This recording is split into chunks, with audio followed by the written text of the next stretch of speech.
오늘 본문을 전하고 있는 이 미가 선지자는 이사야 선지자와 동시대인 주전 8세기 후반 남유다에서 활동했던 사람입니다.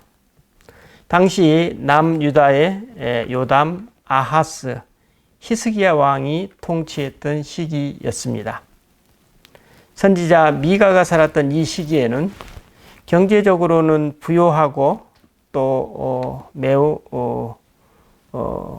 풍요의 시대를 누리고 있었으나 사회적 불의와 우상 지도자들의 착취가 극심하였다고 합니다. 또 미가 당시 주전 8세기 후반에는 강대국 아수르의 침략이 임박하여서 국제 정세가 매우 불안정했던 것입니다. 이에 미가는 북이스라엘과 남유다의 앞날을 예감하면서 이들의 멸망을 예언했고 동시에 메시아를 통한 회복과 구원을 선포했던 것입니다. 그리고 미가의 예언대로 북이스라엘은 아수르의 침략으로 결국 주전 722년에 멸망당하게 됩니다. 또한 당시 종교사회적 부패상은 그때 당시에 북이스라엘 남유다로 나누어져 있었죠. 우리나라 남북이 갈라져 있었듯이 그 북이스라엘뿐만 아니라 남유다도 마찬가지였습니다. 이게 남유다에서 당시 오늘 미가 선지자는 살고 계셨던 것이죠. 당시 남유다는 역시 경제적인 번영을 누리고는 했으나 빈부의 격차가 극심했었고 또 불의가 판을 치는 그 부패상이 그 사회에 만연했으며 특히 지도자들, 정치가, 재판관, 또 거짓 선지자들이 뇌물을 받고 불의를 행했던 것입니다. 이러한 사회문화적 상황 속에서 미가는 북이스라엘과 남유다의 우상숭배와 부조리에 대한 하나님의 심판을 선포했던 것입니다. 특히 남유다의 아하스 왕 시대에는 아하스 자신이 이방신 몰렉에게 자신의 아들을 제물로 바쳤으며 바알 우상을 세웠고 산당과 산 꼭대기 푸른 나무 아래에서 제사를 지냈다고 합니다. 또 당대의 제사장들도 이방신들을 위한 제단을 짓기도 했는데 이를 위해서 그들은 하나님의 성전을 더럽혔으며 유다의 모든 도시마다 산당을 지었던 것입니다. 또 사회적 부패상 역시 정의와 공의가 사라졌으며 사람들이 뇌물을 좋아했고 물질만을 쫓아 살았고 고아와 과부와 가난한 자들은 버려지다시피 했다고 합니다. 또 당대의 국제관계를 개괄해 보면 당시 팔레스타인 지역 그 위쪽에는 아람국이 있었고 그에 접하여 바로 밑에 사마리아의 북이스라엘이 자리 잡고 있었으며 그 북이스라엘 바로 아래에 뭡니까? 남유다가 위치해 있었던 것입니다. 그런데 문제는 북쪽 아람국과 사마리아 바로 위쪽에서 강대국 아수르, 우리 세계사에서는 아시리아라고 부르죠.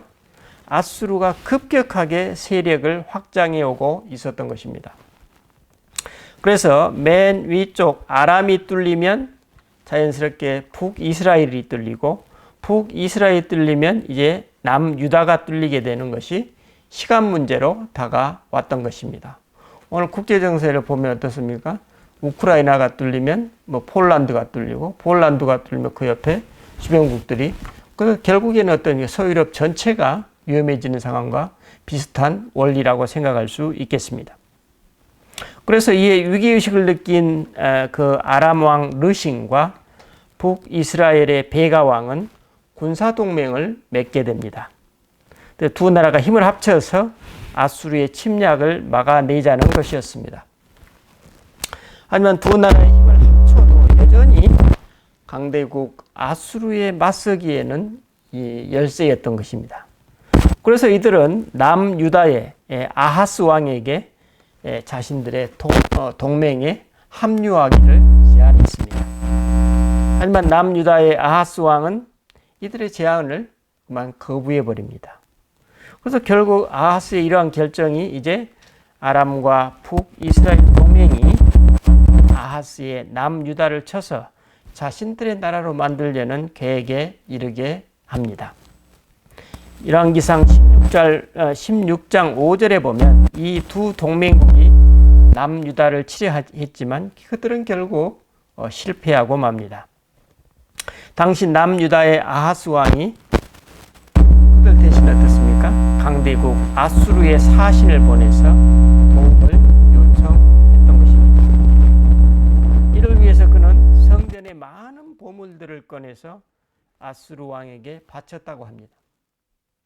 어쨌든 그 여파로 아수르가 아람을 쳐서 맨 위에 있는 아람을 쳐서 아람이 가장 먼저 멸망하게 됩니다. 그래서 아하스 왕의 남유다 아하스 왕의 이 같은 외교 정책으로 남유다는 잠시 위기에서 벗어나기는 되었지만 이 정책은 훗날 남유다의 자충수로 작용하게 됩니다.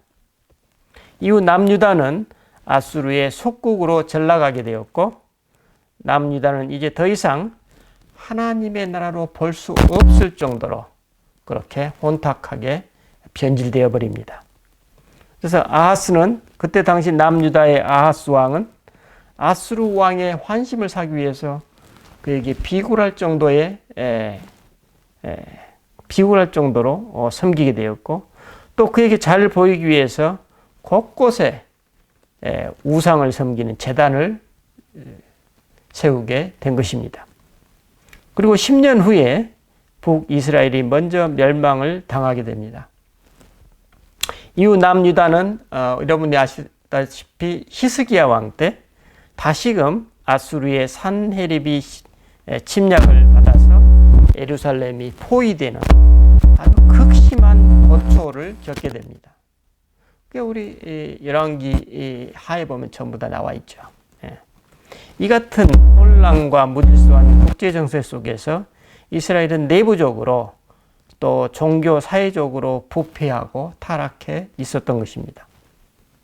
이런 상황 속에서 당대의 신실한 신앙인들은 어땠습니까? 아마도 이런 질문을 했을 것입니다. 정의와 공의의 하나님이 왜 악한 자들을 지금 심판하지 않으시는가? 하나님은 저 아수르 군대를 언제 심판하실 것인가? 성전을 더럽히고 우상을 숭배하고 있는데도 하나님은 왜 가만히 계시는가? 이렇게 분단된 왕국이 언제 다시 통일될 수 있을까? 우리나라에 언제 다시 평화가 찾아올 것인가? 하나님은 언제 우리에게 더 좋은 왕, 더 온전한 왕을 보내주실 것인가? 막 이런 질문을 품고 살았겠죠. 어떻습니까? 이 질문의 내용이 어떻습니까? 이 양태는 좀 다르지만 어떻습니까?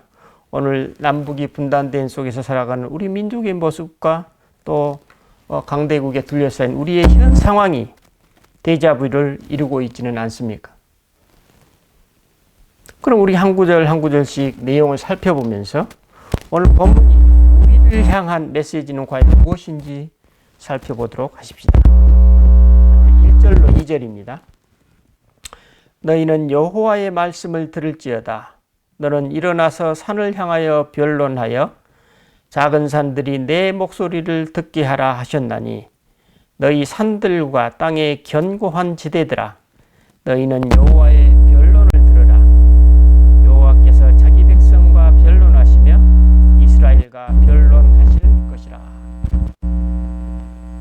먼저 선지자 미가는 자신이 하나님의 변호인으로서 이스라엘과 변론하도록 부름받았음을 선포하고 있습니다. 너희는 여호와의 말씀을 들을지어다. 즉 미가의 미션은 지금 미션은 하나님께 하나님께서 이스라엘에게 그동안 어떻게 은혜를 베풀어 오셨는가를 변호하는 것입니다.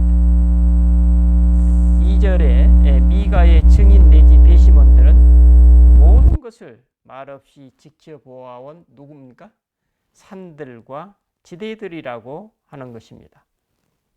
그러므로 만약 이스라엘이 역사와 더불어 함께해온 이 산들과 견고한 지대들이 모든 그들 역사의 증인이기 때문에 그들이 하나님의 불성실을 그들이 그 산들과 지대들이 이스라엘의 불성실을 정죄하고 하나님을 찬양할 것이라는 의미입니다. 이제 3절입니다. 이르시기를 내 백성아 내가 무엇을 내게 행하였으며 무슨 일로 너를 괴롭게 하였느냐 너는 내게 증언하라. 하나님은 여기서 이스라엘의 죄를 고소하시기 전에 먼저 이스라엘로 하여금 자신들을 변호할 수 있는 기회를 주십니다.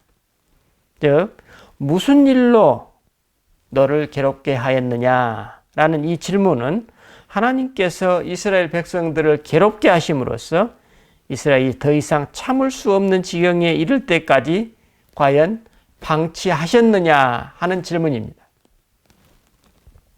일종의 반어법이죠. 이 표현은 다시 말해 오히려 그보다는 이스라엘이 자기 욕망과 하나님의 율법과의 갈등으로 괴로움을 겪었을지는 몰라도 실제적으로 괴로움을 당한 분은 어떻습니까? 하나님이시라고 이사야서 7장 13절에서 말씀하십니다. 이렇게 나오죠. 이사야가 가로되 다윗의 집이여 청컨대 들을지어다. 너희가 사람을 괴롭게 하고 그것을 작은 일로 여겨서 또 나의 하나님을 괴로우시게 하려느냐. 또 말라기 2장 17절에 보면 이런 내용이 나옵니다. 너희가 말로 여호와를 괴롭게 해드리고도 이르기를 우리가 어떻게 여호와를 괴롭혀 드렸나이까 하는도다. 이는 너희가 말하기를 모든 악을 행하는 자는 여호와의 눈에 좋게 보이며 그에게 기쁨이 된다 하며 또 말하기를 정의의 하나님이 어디 계시냐 함이니라. 어떤 의미인가요? 그 당대의 불의한 사회를 보고 이스라엘 백성들은 악인을 심판하지 않으시는 하나님이 공의롭지 않다는 것입니다. 그렇게 불평하는 것입니다. 그러니까 뭐야? 하나님을 불의한 분으로 지금 취급한다는 것입니다.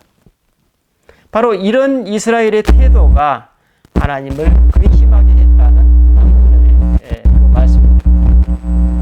또 이스라엘 백성은 악인을 심판하지 않으시는 하나님이 공의롭지 못하다고 불평하면서 하나님을 불의한 분으로 취급함으로써 하나님을 근심케 했다는 것입니다. 하나님의 근심이 무엇인지 우리가 알 수 있겠죠. 또 이스라엘 백성은 이 신앙적인 면에서 회의에 빠져서 악인이 형통하고 잘 되는 현실을 보면서 정의의 하나님이 어디 있느냐라며 냉소적인 태도를 보였다는 것입니다. 이에 대한 하나님의 응답이 4절로 5절입니다. 내가 너를 애굽 땅에서 인도해내어 종 노릇하는 집에서 속량하였고 모세와 아라온과 미리암을 내 앞에 보냈느니라. 내 백성아 너는 모압 왕 발락이 꾀한 것과 부올의 아들 발람이 그에게 대답한 것을 기억하며 시딤에서부터 길갈까지의 일을 기억하라. 그리하면 나 여호와가 공의롭게 행한 일을 알리라 하실 것이니라. 이 구절에서 하나님은 당신이 이스라엘에게 베푸신 은혜를 나열하십니다. 하나님은 결코 이스라엘을 괴롭히신 적이 없고 도리어 애굽에서 종살이하던 그들을 속량하시기 위해서 많은 사람을 보내셔서 역사하셨다는 것입니다. 하나님은 그 증거로 이스라엘에게 베푸셨던 은혜를 상기시킵니다. 이것이 바로 이스라엘을 향한 하나님의 구원과 사랑의 증거라는 것입니다. 하나님은 이제 이스라엘을 출애굽시킨 것에서 만족하지 않으시고 그들의 조상에게 약속한 가나안 땅으로 그들을 인도하셨다는 것입니다. 또 하나님은 발락과 발람의 일을 기억하라고 하십니다. 즉 이스라엘이 가나안으로 향하는 과정에서 모압 왕 발락이 발람을 통해서 이스라엘을 저주하려고 했던 그 사건에서 하나님은 발람에게 나타나셔서 그로 하여금 이스라엘을 저주하지 못하도록 하셨다는 것입니다. 뭡니까? 악한 영이 역사하려 할 때 그것으로부터 하나님께서 이스라엘을 구원해 주셨다는 의미이겠죠. 여러분 우리 자신의 삶을 한번 돌아보세요. 우리가 어떻게 지금 오늘에 이르게 되었는지. 우리 조상들의 역사를 보세요.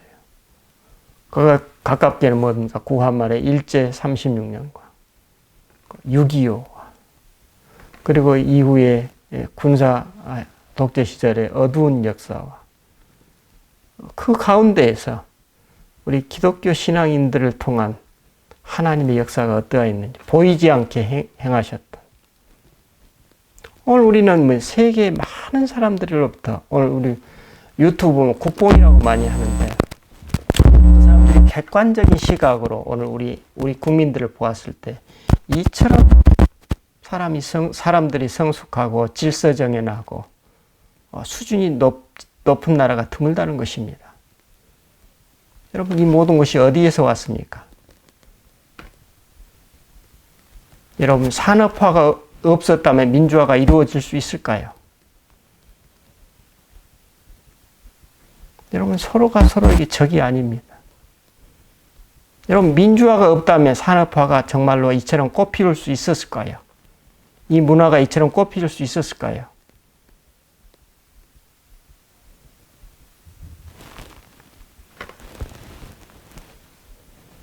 다음에 이렇게 얘기하십니다. 다음 시팀에서부터 길갈까지를 기억하라. 이렇게 말합니다. 시팀에서 길갈까지의 사건은 무슨 내용입니까? 하나님께서 미디안을 패배시켜 주시고 요단강을 건너게 하셨으며 그 여리고를 무너뜨린 사건을 기억하라는 것입니다. 그 미디안은 이스라엘로 하여금 자기 백성의 여인들을 음행하게 했고 우상을 섬기게 하였으나 하나님은 그 음행한 이스라엘 백성들과 또 미디안에게 진노하셨다는 것입니다. 또 하나님은 홍해를 갈랐던 동일한 방법으로 여호수아를 통해서 이스라엘이 요단강을 건너게 하셨으며 또 할례를 행하셔서 언약의 백성으로 삼으셨다는 것입니다. 또 뿐만 아니라 이스라엘은 길갈에서 진을 치고 하나님께서 가르쳐 주신 방법대로 그 성소 같았던 여리고성을 무너뜨리고 결국에는 정복할 수 있었다는 것입니다. 우리들의 모습을 보시면 우리가 어떻게 한쪽만을 가지고 우리의 모습을 설명할 수 있습니까? 근데 이것을 우리는 너무 편협한 당파적인 사고로 파묻혀서 서로에게 안 좋은 얘기를 하고 안 좋은 것 보고 마음 지금 이스라엘 사람들이 그랬다는 거예요. 외부의 강敵이처럼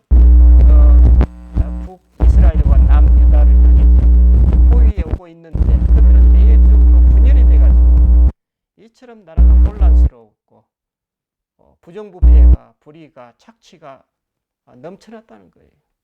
그러니 여러분 망하지 않을 수 있겠습니까? 오늘 우리는 이 엄중한 시기에 우리 국민들이 어떻게 지금 이 어려운 국제적인 환경 속에서 살아가야 될 것인지 우리에게 아주 좋은 메시지를 우리가 하나님으로부터 받아야 될 것이 아닌가 이런 생각을 해봅니다. 이처럼 하나님은 이스라엘이 출애굽하여서 가나안 땅을 정복하는 그 과정에서 경험했던 하나님의 그 초자연적인 역사를 상기시킴으로써 당신이 결코 이스라엘에게 불성실하시지도 또 괴롭히시지도 않으셨음을 변증하시는 것입니다. 오늘 우리에게도 마찬가지죠. 교인들 아예 뭡니까?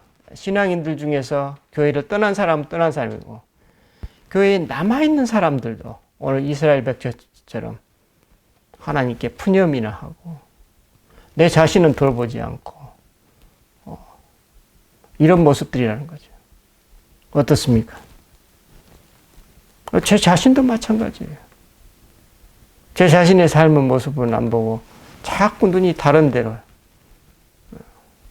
이거는 결코 좋은 모습이 아니라는 것입니다.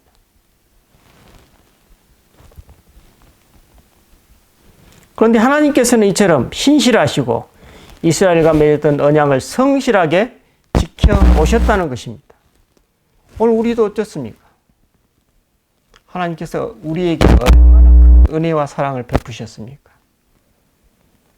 우리가 그 사랑에 응답하여서 얼마나 열심히 노력하였습니까? 여러분, 이 모든 것을 지금 우리들이 잘못함으로써 한순간에 사라져버릴 수도 있습니다. 지금 그것을 오늘 미가 선지자가 얘기하고 있습니다.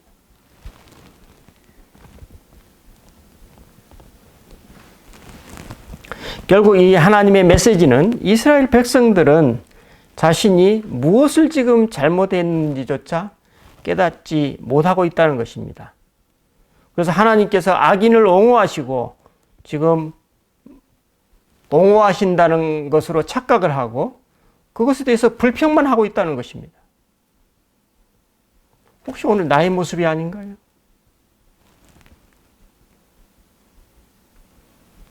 그래서 여기서 하나님은 당신의 공의를 의심하고 있는 이스라엘 백성들의 그 불신앙을 질타하고 계신다. 이렇게 볼 수 있겠죠. 이건 어쩌면 오늘 우리에게도 그대로 이어지는 내용이 아니에요. 그래서 하나님께서는 이제 이어지는 3장에서 언약의 사자가 임하여서 심판을 행하실 것이고 또 정결하게 회복하게 하실 것이다 라고 예고하고 있습니다. 이제 6절로 7절입니다. 내가 무엇을 가지고 하나님 앞에 나아가며 높으신 하나님께 경배할까? 내가 번제물로 1년 된 송아지를 가지고 그 앞에 나아간다. 하나님께서 천천의 순양이나 만만의 강물 같은 기름을 기뻐하실까?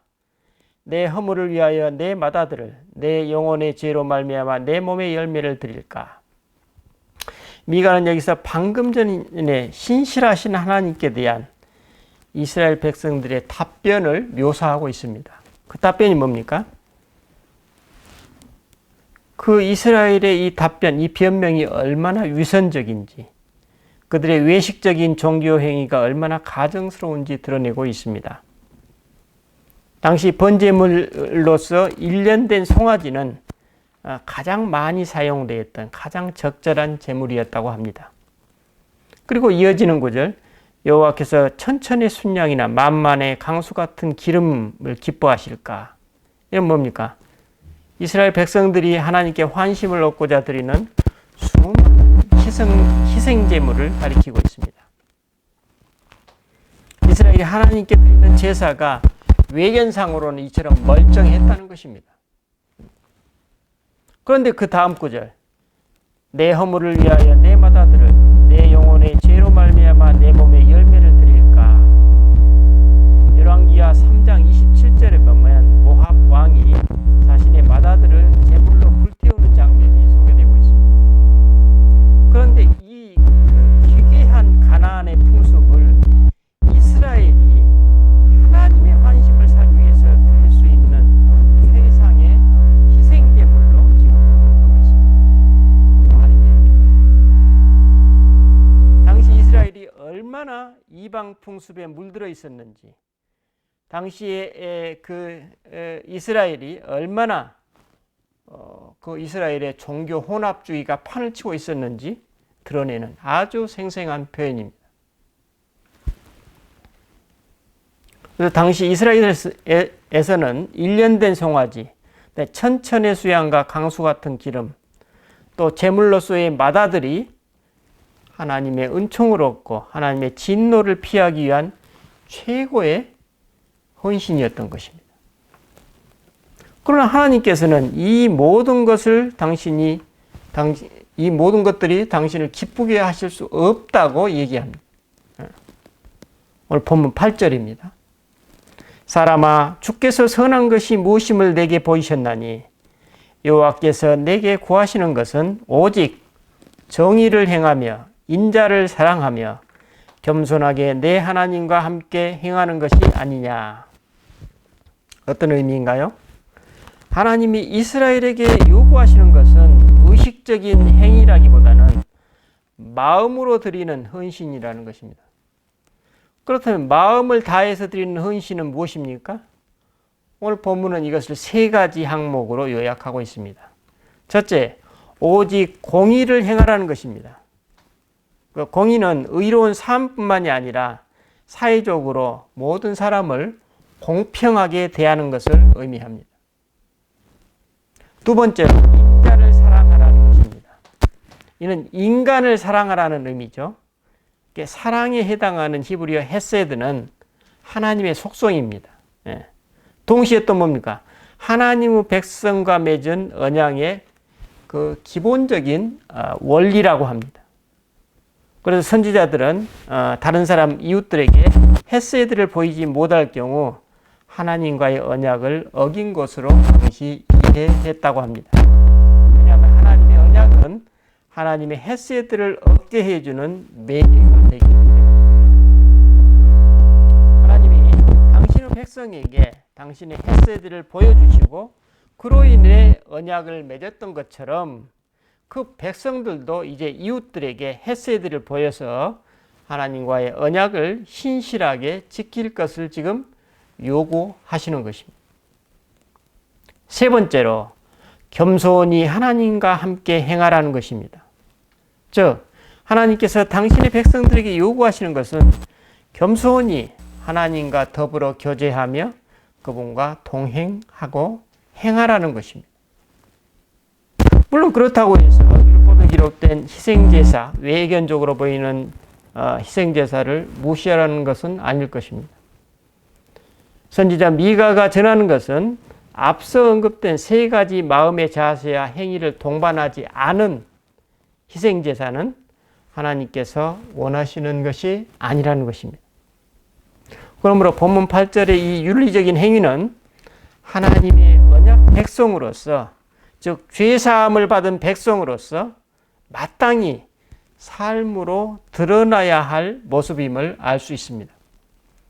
이것이 없는 희생제사는 아무도 아무런 용서도 구할 수 없는 일종의 자기만족적 행위에 불과하다. 이런 의미로 볼 수 있을 것입니다. 이제 정리해 봅시다. 당시 강대국 아수르의 등장으로 이스라엘은 마치 풍전등화 같은 위기의 시기였음을 알 수 있습니다. 하지만 그들은 외부적인 위기에만 신경을 쓰느라 내부적인 단결을 이루어내지 못했던 것입니다.